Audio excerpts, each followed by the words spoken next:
Hey friends, welcome to another episode of Real Hazardous. We're glad to have you back. Let's go catch some fish. Wait a second. Uh-oh. We're not live. We're hear what we're Try saying. this again. Cut. Were we on silent maybe or what? Yeah, you guys probably didn't hear that. It's probably a good thing. It's not you, it's us. Didn't have the mic Could be receiver. me though. I'm 62. It's true. I mean, if you can't hear me right now, it's not the mic, that's you. Do I? Okay. All right, let's talk some fishing. All right, so we went out fishing last Saturday, and as usual, no bait. Right. No bait, nowhere. Not even on the racks. We couldn't even Yeah. do nothing like good. No. Horrible bait. The water was very clear up top. That was nice. Beautiful day. Probably been a good day for diving. Mm-hmm. You know, let's see. First catch fishing. Hello, nice to see you. I think you just found us on Instagram. Thought I just saw. It might have been you. He's a Tampa guy. No, Where's she from? I Jackson. don't know. Let Where us are you know from, man? Yeah, let us know. Tell us where the fish are at. How's it going, Spinning Ballyhoo? Thank you for tuning in. He's getting ready to go down and have a good time in the Keys for a whole month. Sounds We nice. hate you. Yeah. First catch fishing is here in Jacksonville, May 4th. Sweet. Romeo is Tampa. Okay. All right, so we went out He's the fishing. Tampa Do what? guy. No, I was just saying he was the Tampa guy. Okay. So we went out fishing Saturday, Mhm. and we didn't get any bait, but we always what we do now is we carry cigar minnows with us. Had a skirting one on. Mm-hmm. We slammed two like back to back, didn't we? Pretty close. One of them was probably 20 pounds or so, I would guess, or close to it. Ocean's Deep, thank you for joining. Appreciate you tuning in. And yeah, that's been the crazy thing. Like, there we go. Sorry, guys. Typically, like, it's all live bait, you know, for like dolphin and, you know, going wahoo fishing. I'll pull ballyhoo, dead ballyhoo. But this year, kingfishing, we're really getting to do some newer stuff, more newer for me than him. Right, that's what we used to do in the old days. And I've been working on some rigs because I know I got to. Yeah, and when you're doing these cigar minnows, I'll give you a couple little tips that work for us real good. When we pull them, we want to pull them just fast enough. We'll actually drag them across the top, and then when we come across the ledge, when we come across the ledge or a marking or something, or even a school of bait, we'll put it neutral and let those baits sink down. And a lot of times they'll hit it. And another thing too is on your turns. So when you're going and you make that hard turn, that bait has that like the evasive action. It'll help too with the dead bait. What are you doing? Anyhow. So and the cool thing, and like this time, I guess we've done it a couple ways. You can no, there we go, a little brighter. We can you control bait pretty much like you're trolling live bait. Like literally put same rigs, same speed, everything. Doesn't seem like it would work, but it's not so crazy because we do that with ribbon fish. We'll troll super slow with ribbon fish. Right. And you can do that with cigar minnows. And personally, I look back at it, I'm like, this isn't gonna work. They're not like swimming like a ballyhoo. They're just kind of sometimes spinning. It looks like a popsicle. Yeah, that's what it does. You get the same action trolling popsicle. But that second trip out this year, we had half of our fish was on dead cigar minnows. Yeah, but yeah, it's been effective. And I've got some rigs that'll make them track true and you know swim a little bit, which it's good to mix it up. But at the same time, sometimes just putting them out there. Yeah. I guess the fish they can't find bait either, so they'll take what they can get. And another thing you can do is drift them. And what I'll do is I'll turn the boat sideways and put 3 lines out and just slowly drift those at different distances behind the boat, and that works well also. Right. Okay, so I'm going to catch up on some comments. How's it going, Coral Heads? And I'm going to take a guess. I'm going to go with Australia. We like our Australian friends. Yeah, there's actually a lot of people. The people who make the rotating rod holders, sorry, the Evolution 360 by Exploding Fish. Right. They're in Australia. They're really cool. Got to meet them. Fantastic bunch of guys. Yeah. Glad we had them over and we had what? Fish tacos and Lobster nachos. That was nachos. It It was good. You're right. Yeah. By the way, with our kingfish, what we do with them? Do them on the smoker. Yep. Smokes up about what 15 pounds of pure kingfish meat. That was the question, and you know, it seemed like a big debate. Smoker kingfish. Do they call them smoker kingfish because they make the real smoke, or because they were famous for smoking kingfish on the on a cooking smoker, Right. not in a pipe, nothing like that. That me. Works either way. Right, you don't smoke a No, you wrap that up in paper, that'd be nasty. You trying to smoke that. wrap it up in foil and cook it. That's what you do. My daughter's been over there like shaking her head like, oh my goodness. Just disregard that. Anyhow, thanks so much me on the reading pile. Okay, let me catch up. Oceans Deep said, "Hey, do we ever on a weed line dolphin bump troll with live bait underneath the weed lines?" We do, and actually and a lot of times we'll pull them off of there, and then we'll throw a handful of live ones out there. Man, they'll go nuts, and then we'll free line those live baits. Real good way to work them. And also on those weed lines, you get those little bar jacks. And you can catch them also either on little baits, sabiki rigs, or you can cast them, and they're real good baits. That's what the dolphin eat. Yeah. So let's see. Romeo said the kingfish is in November for Tampa, and Jose is actually saying the kingfish are still around them, and it's almost 4th of July. So, well, in the Keys a couple of times when we were fishing for fish on ultralights out there, pretty neat way to catch them. Yeah, I mean we've caught kings in the Keys in the summer, but I think winter is like they're big time. Yeah, so for them still to be doing good. Let's see. So Romeo said medallion kingfish nuggets on the grill. That sounds pretty good. I like them fried up, little kingfish nuggets too. Darren asked, "Do we use brine on our kings?" I don't. No. It's like water or salt. It's so good. Boy. Why? Well, I'm looking at Kayla in the background. I mean, we use the brine for our baits, which is water and salt and baking soda, and we use that to preserve the baits. Is there a cooking application to brining the fish before you cook them? I think you can, but kingfish is kind of mushy a little bit anyhow, so probably keep them from being so mushy. So I haven't used the brine, but it's something I'm gonna look up. If you use it, let me know. Like I know people have done it like with turkeys and stuff like that. So. Gotcha. Brine your turkey so you control it for bait later. There you go. Oh, by the way, the bait showed up today. I got a good report of bait on the beach. So hopefully, if you're fishing that tournament Saturday, you'll be out there. We may be out there. We're not tournament fishing, but might be out there catching something. Let's see. Oh, we had two cobia Saturday too. You can tell them about that. Oh yeah, that's true. That was back to back. Actually, one followed the other. We caught him too. But anyway. Yeah, they were small, unfortunately, but it was cool having them come up and be able to kind of sight cast to them, pitch it back, fool them into taking it. You see, this cobia, he wasn't just going to eat it. Like I had a bait and I let it back, and he was just like, whatever.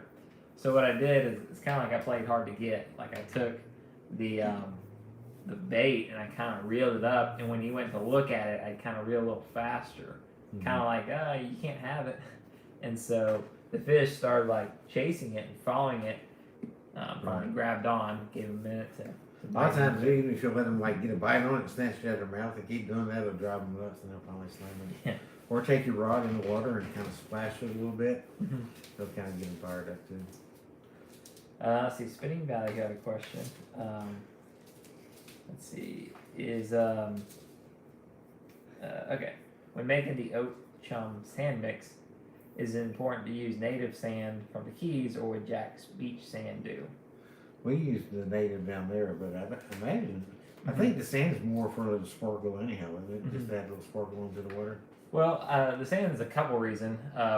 One is, I've heard it does give you some flavor, but probably some of the bigger reasons for me is it kind of I guess dirties up the water would be the right way to say it. Harder It to kind sit on of, maybe. yeah, kind of hides your, these are real finicky fish. Hides your hook, hides your line. So they've got that smell, Hey. mixes and gives it flavor, and it covers up your line. Spinning Valley, when you're down there too, don't get too many lines going back out there. Usually it's best to do one and just free line it, and then boy, you'll see them when they hit it and then pop that thing and reel them. And then it's while that guy's getting his in, then you can start letting another one out. We try not to get too many lines out there. I think it spooks them. Yeah, we always say like, and I've read one line, just put one line out. Yeah. That's kind of hard to do sometimes. Especially you see a big old ball of Yeah. gold behind your boat there, all the yellowtails. Yeah, I think me and my dad are like, I'm like, okay, Dad, I got a line out. It's like, okay. I'm like, all right, fine. It's like, I thought it was going to be my line. It was going to be the one line, not your line. So, Right, and we use that tiny hook, number 10, if you can find I it. think it's number 8, Gamakatsu. Yeah. Tiny hook. Super And it tiny. does make it, like we used the mustache, the Chinese one worked better. Is that I think it's Japanese. Okay, the Asian one worked better than the mustache one. So let's see. Hey Wayne, how's it going? Thanks for tuning in. So Kayla showed me a picture actually about a kingfish brine. So next time we catch kingfish, we might have to try out that brine Oh, and okay. do that recipe. Ocean Deep Fishing has a question. See, he just sold his boat today, and Oh he's my looking for goodness. a larger boat. Oh, there you go. Yeah, and We he were came. feeling bad for you there for a second. Yeah, he came across a boat called Bimini. Anybody familiar with a Bimini boat? You see one? I'm not familiar with that. If anyone listening in, feel free to comment. Yeah, I'm not familiar with that boat either. Is it like a bay boat, offshore boat, inshore flats? Yeah. Yeah, and let me give you a hint. There's no one boat that works for everything. I mean, that's why we got a couple of boats. I mean, you gotta have Five more boats? Yeah, you can't go to the ledge and fish the flats pretty much with the same boat very well. Yeah. You know. And I've seen guys like, and some of the charter guys. We were talking to our friend Robert. He has a charter business called Lucky Bird Charter. Really good fisherman. He's Very won good tournaments. Just a great guy. Yeah. Check him out. But he's got the a popular one, which is the Ranger 25 hybrid. Is that the one that's in gold fishing?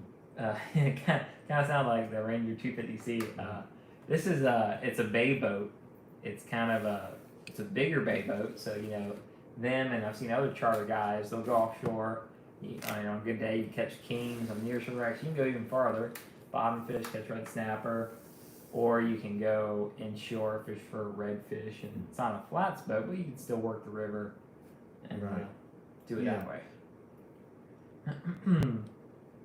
Let's see. Offshore center console. Okay. But what he likes about it was it has a shallow draft, like 18 inches, and it has a 9/6 beam. So That's a wide boat. yeah. So sounds like a good roomy boat. Probably pretty stable too, being that wide. Yeah. A remember- lot more stable than we are, Remember the old school fountain boats? Yeah. Then things where you get like a 31 fountain and it'd be like 8 foot wide. Yeah, at the most. So, Like look like a cigarette actually. that's what they call them, cigarette hole Right. boats, cigar hole boats, whatever. Yeah. And Suppose they rifled through the water pretty good and all, Well- but they didn't ride. I don't think they were a little bouncy or what. they were fast. I've heard they rode good, but I've seen guys like big fishermen and then trying to walk past the console, squeeze by. Oh yeah. You get a couple of them in there, you just ain't got the room. Did you show them online? No, this is a cool line. I got another video coming out on it. And thanks, Steve, for. Yeah. This is Orange Crush, made by Diamond Fishing Company. It's I think it was a bit about alligators. I really like it. It's really easy to see. This and the bright, I don't know if you call it bright yellow or bright green, that neon color. Those are like the two easiest to see. And I found that comes into play really well with like when you're running a way back line, Right. like our Shotgun. rattle jet. Rattle jet, yeah. So it's pretty cool. It's fairly new. I think it's been out maybe a year or so. I don't see it as much, but I really like it. I mean, I think it's just a great color. You know, I've tried high vis blue, and it's just harder to see. It'll be interesting to see if it affects how the fish bite. Right. Of course, we run a pretty good leader on it when we do it anyhow. So. Yeah, we do usually a mono or fluoro leader that lasts 10 foot. Sometimes I'll try to do it not too big. You know, if you're not as good at gaffing, you know, if you got an 8-foot gaff, make an 8-foot leader, and when you see that little knot, like, okay, now reach out and grab them. Because before, sometimes you reach out, and, I'm not near as close as I thought he was. In the water, they look a little closer sometimes than they actually are. Right. Andres, hey from Puerto Rico. How's it going? So the guy, tuning in. You know, I have a friend that worked. He's got family in Puerto Rico, and he's gonna want me to go down there and fish. Supposedly his relatives are there, so we need to go do it. He said he can set the whole thing up for us. Here it's really nice. Good fishing. Yeah, that's what he said. How's it going, Brian? Saw you just joined. Okay, yeah, so Ocean's Deep was saying, I guess collaboration might have to wait a bit now. So gotcha, yeah, because we talked about doing a fishing video with him in the Orlando area. Oh, okay. But he said he's going to be in the Keys in August. Uh-oh. If that's Trump, tell him I'll call him back. Go ahead. We're going to pause for station ID. There you go. It's like, you ever been in church? Someone's phone goes off. It's like, whoops. That was my phone, wasn't it? It is. What was the tune? Bad to the bone. Bad to the bone. Everybody started laughing like, who in the world? It's kind of like the question then. It's like, do you, like, answer the phone? Or do you act like, whose phone is that? Play it off like I do. I always, and it was like, well, never mind, we'll talk about the other one another time. But I was just like, looking back, I said, man, turn your phone off. It would be my phone. And then click it in your pocket. And he'd be like, well, that's what, you know. Okay, so in other news, if you are local, fairly local, Jacksonville, St. Augustine, Fernandina, we're going to be doing our live meetup this coming Tuesday. If you're not local, instead of doing set your alarms on your phones, put a calendar in. Yeah, synchronize your watches. 7:45 Tuesday, we're going to do a virtual boat tour. We're going to show you our boat, and I'm going to bring a couple rigs. If you're there in person, you can come and look for yourself. If you're there, if you're there at 7:45, you're welcome to hop in the video and talk with the people who aren't there in person. There you go. But it'll be kind of good because I'll have my tackle and we'll have a boat, so you can be like, hey, tell me about your live well pumps. You know, hey, where's the gas tanks? Right. You know, what do you keep in your compartment? How big is your fish box? How did your bag fit in it? Right. And what we do with our fish box, this container's got a big fish box, but we like to put a fish bag in front of it, inside the fish box, and it tends to give us better, that holds ice a lot better, and you slide your fish up in there and don't take near as much ice. So let's see. Scott said going out of Canaveral tomorrow. What's his best bet? Oh, I see that kingfish is supposed to be hot down there. I talked to a guy today, and he said that he's a local guy, and he was saying that in this tournament this weekend they expect a lot of them run down to Canaveral, which I think they're having a tournament out of Ponce. So just out of Canaveral. Yeah, this weekend is the Kingfish tournament. Should be a lot of fun.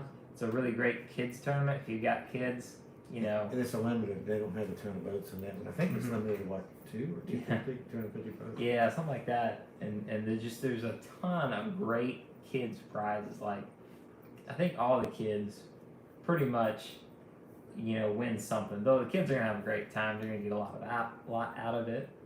Don Beeman does the show Hook the Future. If you guys watch it on TV. Yeah, Don's another good fisherman. Yeah, he puts on. Yeah, he put on the redfish tournament, conservation and fun. We got a video. You can check it out on our channel. Yeah, it's like redfish tournament or bull redfish tournament or something. Yeah. Andres went Mahi fishing last Friday and they caught a 60-pound bull. Wow. Can you send us a picture of that? Yeah. If you don't mind, we'll share it. Yeah, send us the spot and we'll go there. Yeah. See if there's any more big bulls there. But Yeah, that is a monster bull right there. I just like to see that. See, I'm happy with a 40-pounder. 35.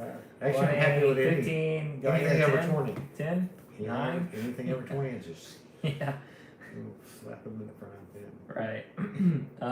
So let's see. I missed it. So Jose asked Andres, how was the earthquake? Asked if you guys were okay. I don't know if you saw that.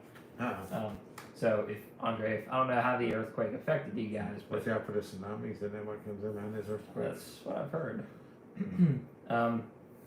Romeo said do a Wahoo seminar.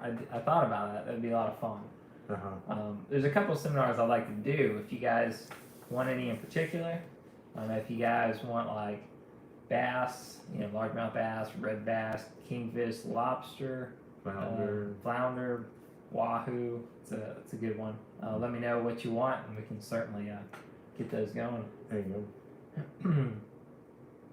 go. So Andres has a 42 Grady White center console. Oh, that's a nice. It's a nice boat. Why did they make a 42-foot with center console? That's like a cruise ship with a center console on it. Well, from what I've seen, the console, it's not like our console. I mean, you can go into this console. Spend the night. I've seen some center consoles that are like, you can sleep in there and you can still walk around the boat. Great for fishability. So. Yeah. 42 foot, you have a big one. It's like a motorhome. Bigger than motorhome. Let's see. Romeo said King of the Beach tournament is 4th, 5th, and 6th of November in Tampa. Okay. Kingfish come up in the bay? Just let us know. I'd just be curious. First Catch Fishing said the Wahoo over the wreck. It's about 50 miles, and they said they got an 80-pounder. That's another one. If you can send me a picture, that'd be sweet. Somebody else had a Wahoo at the PG today. Yeah. Yeah, I was talking to Eddie, and he said one of the local charter guys had a Wahoo. He didn't say how big it was. Jose said go yellowfin. They fly. Yellowfin look really nice. I really like. Yeah, we can't argue with you there. Unfortunately, they cost some money. Yeah. And we don't have that many sponsors. Of course, Yellowfin could come over. Yellowfin, if you're listening in, send us a boat and we'll check it out. Yeah. For a couple years. Yeah. I mean, I like our contender. Difference is just a little different style. I do like that bow on a yellowfin. Real high bows. Yeah, like when it gets rough, you're like, I could use a higher bow. Right. That contender really does good on rough water. It'll pound you a little bit because it's so light. Yeah. But as far as riding, it's a fairly decent riding boat. So let's see. If you could send it to our Instagram, Real Hazardous is what it's called on Instagram. You can just DM the picture there if you don't mind, and if it's cool with you, we'll share it. In fact, all you guys out there, if you want to send us pictures on that, we're thinking about doing Real Hazardous picture board. Yeah, we'll post the pictures. Yeah, it don't matter. Toadfish, robinfish. So we should do like contest and come out with like crazy catches, like the best catch, like biggest toadfish or best toadfish picture. Yeah. You can catch a toadfish and he can be like 6 pounds and his head will weigh 5.5 and the tail will be like this big right here. Right. Almost looks like, what's those fish out there? Sunfish. Sunfish, yeah. Mola. We see sunfish out here occasionally too. Yeah, we see some fish occasionally. Yeah, sometimes some less than others, but some or some.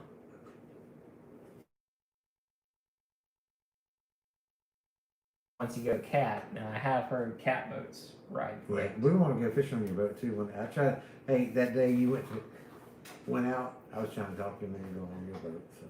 Oh yeah, I thought I had a couple people going with me. Yeah. So that was the issue. But other than that, yeah, I'd like to ride on that boat one day. And send us lots of pictures from the Keys while you're down there. Let's see. Romeo said, "How many TLD reels do we own?" Well, you tell me to talk to them to get rid of a couple of them. More than we need, I'm sure. I know we've got at least 4 20s, and we've got 15. I think we got a 15 and a 10. And then a couple of 30s. Well, those aren't TLDs. Those are the I mean, there's still Shimano, but those are the Tiagra. But on TLDs, 5 or 6. 20 is the biggest ones we got. Yeah, I think so. And that I like that TLD too. Good drag system. We break them down and clean them, you know, at the beginning of the year and get those drags all like good out of them. I had a Captain Chad Starling. He was using 50 TLDs for Wahoo. They work good. Yeah. You know, light. You know, and they've got the same drag system as the Shimano. Shimano's the Tiagra. Tiagras. Oh, So just different body. yeah. That lighter body. So Yeah. You like you picking up a winch and trying to crank them in. You know? yeah. Andre uses pin, which we've got pins too. Yeah, we got some internationals. We got some Tiagras. What else we got? We shop a lot on Craigslist, so it's kind of whatever. Exactly. Whatever's a good deal. That's right. But we did buy a new pin Fathom. A couple of those, and those are really nice. Yeah, for bottom fishing, it's, and we got what, 15s and 25s? 15 and 225s? We have a 15, a 25, and a 30. Oh, okay. And I'd like to use them for kingfish because they've got a high speed retrieve. Right. But it's put them on like the tiger rods, they're super light. Yeah. And very, people that don't like fighting what I used to fish with on the old days was a 6-aught. Yeah. And that was a winch. I'm telling you, you could drop down there and pull up a submarine with it. But if you got a group on there and you get 3 or 4 turns on him, he's coming to the boat. First Catch Fishing said he caught the Who on a TLD 25. Oh, wow. How big was the hoop? That was the 80 pounder. Shut up.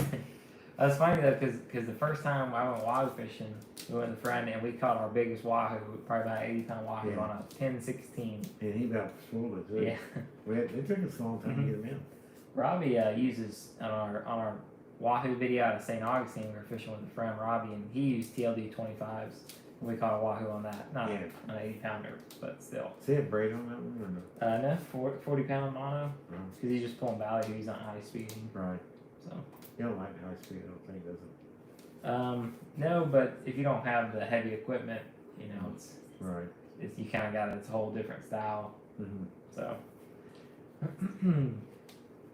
Let's see. Jose said Tiagra is just nice looking, but TLDs do the job. Yeah. Oh yeah. Yeah. There's no doubt about it. I've caught stuff on spinning rods that you know, people use the heavier reels with. So just a matter of if you want to fight them for a long time and you got patience. Ocean's Deep said if we ever thought about going over to Bimini for a 3 or 4 day trip, he was thinking about trying it when he got his new boat. We talked about it several times.